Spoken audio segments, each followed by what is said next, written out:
नमस्कार बंधुगण আমি অনামিকা আর আপনারা দেখছেন অনামিকা গার্ডেন। তো আজকে আমি আমার বাগানের একটি জবার সাথে আপনাদের পরিচয় করে দেব। এই যে আপনারা দেখছেন এই ঝুমকো জবাটা, এটা একটি দেশি ভ্যারাইটি। তো এই জবাটার তেমন একটি রোগ লাগে না, আপনারা সবাই করতে পারবেন। এই জবাটি তেমন একটি পোকামাকড় আসে না এই জবা গাছে, এবং মিলিবাগও একে আক্রমণ করতে পারে না। তো একটি খাবারের মধ্যে এই জবা গাছটি আপনারা করতে পারবেন খুব সহজে।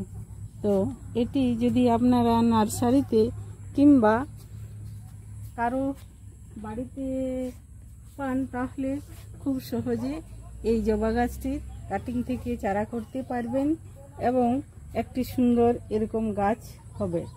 তো এই গাছের পরিচর্যায় আপনাদের কাছে আসি। এই গাছটির কি বিশেষ পরিচর্যা রয়েছে, কি পছন্দ করে। এই জবা গাছটি মূলত খুব ভালো পছন্দ করে ভার্মি কম্পোস্ট নতুবা কিচেন ওয়েস্ট, আর নইলে পুরনো গোবর সার। এই গোবর সার এই জবা গাছের খুব প্রিয়, বিশেষ করে এই জবাটি। তার সঙ্গে যদি এক মুঠো বড় গাছ হলে সর্ষের খোল 10 দিন অন্তর দিয়ে যান, তাহলে আপনার বাগানকে ফুলে ভরে রাখবে। তাই আপনাদের কাছে এই জবা গাছটি আমি নিয়ে এলাম, যে দেখাবো আমার জবা গাছটিতে কত কুড়ি রয়েছে এবং সুস্থ সবল রয়েছে। তাই এই গাছটি এই পরিচর্যা করুন, দেখুন আপনারা খুব সুন্দর একটি রেজাল্ট পাবেন। তো বন্ধুগণ, আমি সেই খোলটি কেমনভাবে দিই সেটাও আপনাদেরকে এক ঝলক দেখিয়ে দিচ্ছি। আপনারা দেখতে পাচ্ছেন এটার আমি যেমন তেমনভাবে পরিচর্যা করি, তাই সেরকমভাবেই আপনাদেরকে দেখাচ্ছি। এটা হচ্ছে একটি সর্ষের খোল। তো আমি এটা ভিজাইও নি আর গুঁড়ো করি না, এমনিভাবে টুকরো টুকরো করে ভেঙে গাছের গোড়া দিই আর জল দিয়ে দিই।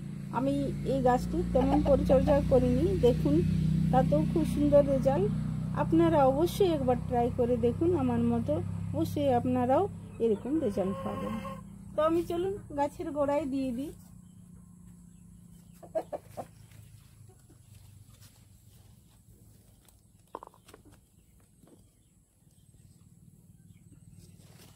এটা ধীরে ধীরে ডিকম্পোস্ট হবে আর এই গাছের খাবার জোগাবে। তো আজকে এই পর্যন্ত, আবার একটি নতুন ভিডিও নিয়ে আপনাদের সাথে উপস্থিত হব।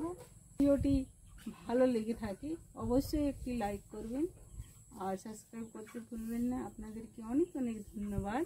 নমস্কার।